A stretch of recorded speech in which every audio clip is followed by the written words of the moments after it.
En la importante reforma constitucional de los derechos humanos, la reforma publicada el 11 de junio del año 2011, se establecen una serie de disposiciones en distintos preceptos constitucionales que tienen un profundo impacto en un sector de estos derechos, que son los derechos sociales. Respecto de ellos, ha habido una tradición histórica en México a nivel académico que no ha dado respuestas del todo satisfactorias para poder aplicar estos derechos en la práctica. Para explicarnos cuál es el impacto de la reforma y cuál es la concepción correcta, la concepción moderna de estos derechos sociales, vamos a platicar con el doctor Rodrigo Gutiérrez Rivas, quien es investigador del Instituto de Investigaciones Jurídicas de la UNAM y especialista precisamente en derechos sociales. Doctor Gutiérrez, ¿nos podría usted señalar cuál es el impacto de la reforma del 11 de junio a la Constitución en esta materia de los derechos sociales? Sí, muchas gracias. Bueno, los impactos son múltiples. Tiene que ver con la denominación de los propios derechos, que como todos sabemos, tradicionalmente a los derechos en México se les denominaba garantías individuales, y esta concepción de los derechos a partir del paradigma de las garantías separaba entre el ámbito de los derechos civiles y de los derechos económicos, sociales y culturales, dejando a los derechos económicos, sociales y culturales en una posición de derechos de segunda generación, derechos prestacionales y por lo tanto derechos sin garantías. Por lo tanto, una primera modificación importante, relevante para los derechos sociales en México es la propia denominación que el artículo primero de nuestra Constitución hace en relación con estos, porque al ya no denominar garantías individuales, la Constitución, al referirse a los derechos, se está refiriendo a todos en su conjunto, sin distinguir entre derechos de primera, segunda generación, prestacionales, colectivos y por lo tanto no justiciables. Por lo tanto, esta es una primera modificación relevante para el tema de los derechos sociales.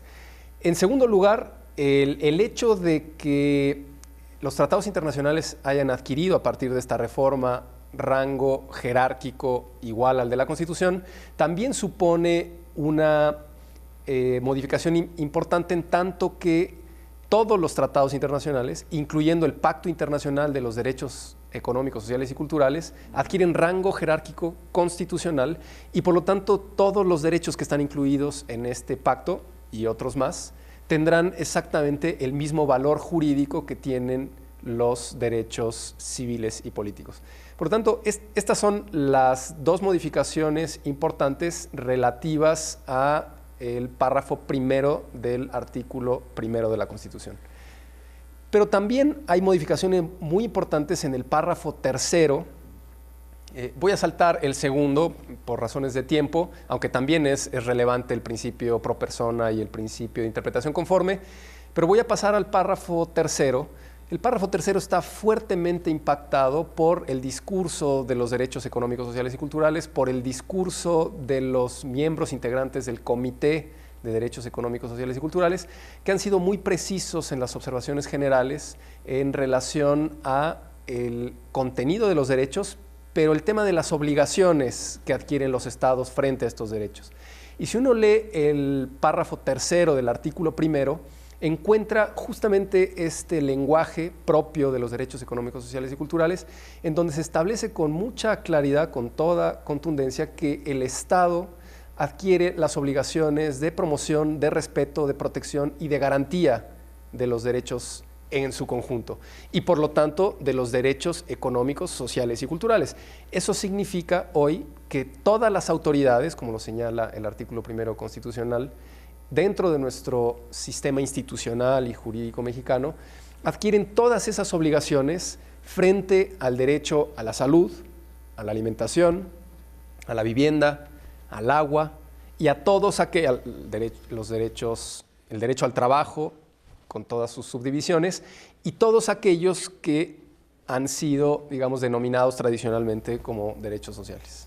Doctor, una parte de la doctrina constitucional mexicana dice que los derechos sociales son normas programáticas.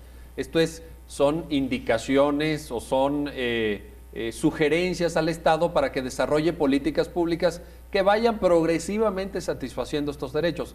¿Esta es una lectura correcta? Desde mi punto de vista es una lectura no solo incorrecta, absolutamente incorrecta, sino desde mi punto de vista diría incluso ideológica.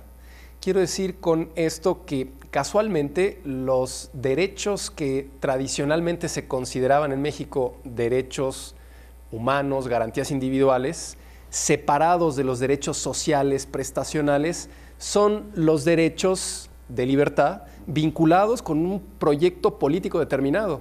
Y en cambio, los derechos que son de los trabajadores, que son de los campesinos, que son los que tradicionalmente han sido incluidos en el cajón, digámoslo, de los derechos económicos, sociales y culturales, y a los que se les adjetiva con esta noción de prestacionales, son los derechos a la salud, a la vivienda, a la educación, y que por esa denominación, por ser prestacionales, no tenían garantías secundarias de protección. Y por lo tanto, cuando un derecho social no era cumplido por las autoridades estatales, los ciudadanos no tenían la posibilidad de acudir, sobre todo, a tribunales para exigir la garantía y el cumplimiento de los mismos. Por lo tanto, creo que la denominación de derechos sociales como derechos programáticos prestacionales es una denominación que ya pertenece al pasado. La reforma constitucional ha borrado esas distinciones y hoy habrá que hablar de los derechos sociales como derechos humanos fundamentales y por lo tanto lo que se desprende de esa reforma constitucional es la necesidad de construir las garantías secundarias que en México son muy débiles para la promoción, protección, respeto y garantía de los mismos. Mencionaba usted el caso de los tribunales. Le pregunto, ¿los derechos sociales son justiciables también? ¿Uno puede demandar que las autoridades cumplan con la satisfacción de estos derechos ante un tribunal? Por supuesto, indudablemente de esto ya antes había duda. La mayor parte de los académicos investigadores que hemos venido discutiendo sobre el tema de los derechos sociales desde hace muchos años, desde hace 10 años, usted tiene un libro significativo en esta materia, hemos venido diciendo que los derechos sociales son derechos justiciables. De esto nosotros no teníamos ninguna duda, pero los operadores jurídicos sí que la tenían. Los jueces siempre han mostrado mucha reticencia para la protección de estos derechos, la protección jurisdiccional, pero hoy ya no hay, desde mi punto de vista, ninguna escapatoria, si lo podemos decir así. Los jueces tendrán necesariamente que empezar a resolver las causas que lleguen a los tribunales exigiendo la garantía de estos derechos. Por lo tanto, sí, indudablemente los derechos sociales a partir de la reforma constitucional son indudablemente justiciables y de hecho ya está empezando a ocurrir.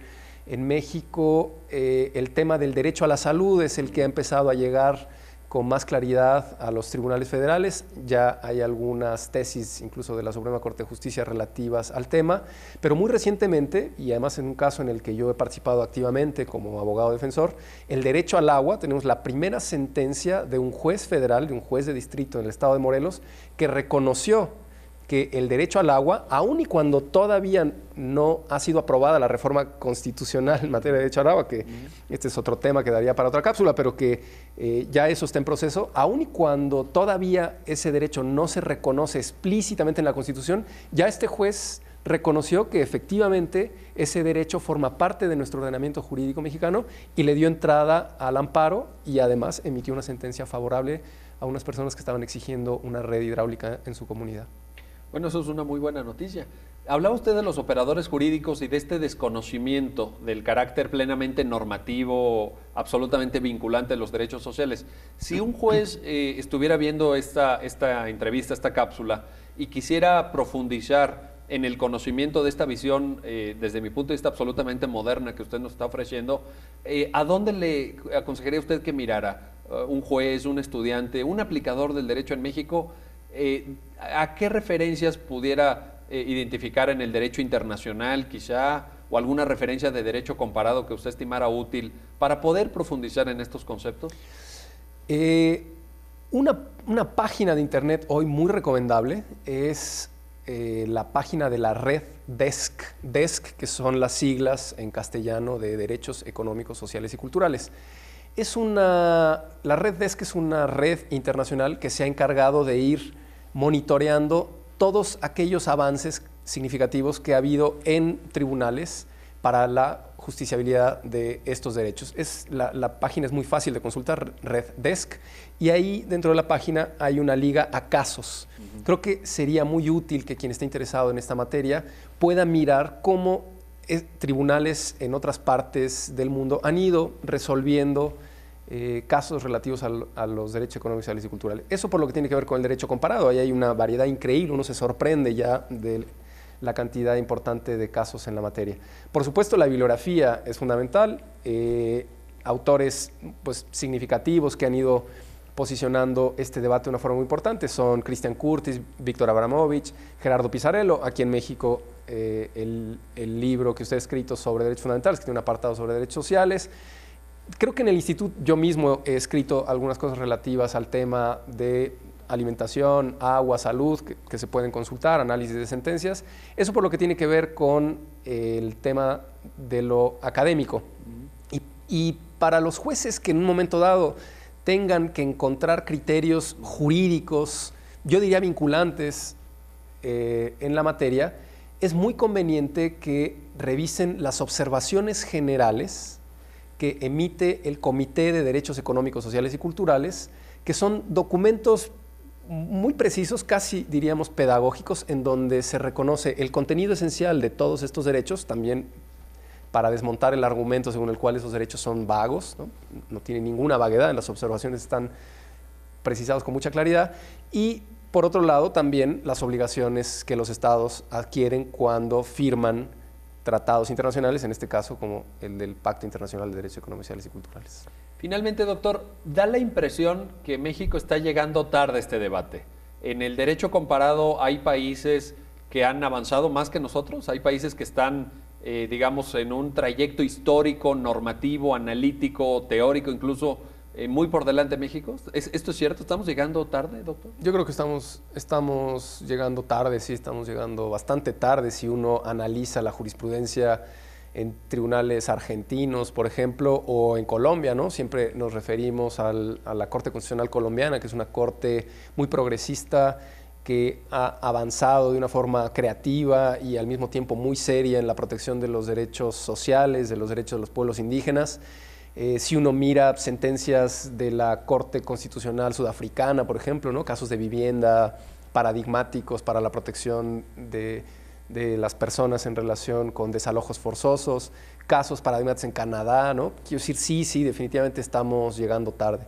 Yo diría que estamos muy a tiempo de corregir eso, y además insistiría en el hecho de que hoy ya los jueces no tienen, ya no existen argumentos ni hay pretexto para no poder proteger estos derechos en sede judicial. Lo que hay que hacer es aplicar en su caso la Constitución en las partes que usted señaló al principio. Claro. Y por otro lado también lo que hay que hacer es que los propios abogados que no están acostumbrados a presentar demandas relativas al tema de los derechos económicos, sociales y culturales empiecen a hacerlo, empiecen a presentar causas de vivienda, de agua, de salud, porque será solo a partir de esas demandas, de esas iniciativas que nazcan de la sociedad a través de los abogados, que se irá obligando a los jueces a ir fijando criterios relativos a estos temas. En todo caso hay que decir que hay un criterio importante ya en la Suprema Corte de Justicia relativo al tema del mínimo vital, por ejemplo. Es decir, ya hay pequeños avances de los cuales uno puede empezar a aprovechar para construir hacia el futuro.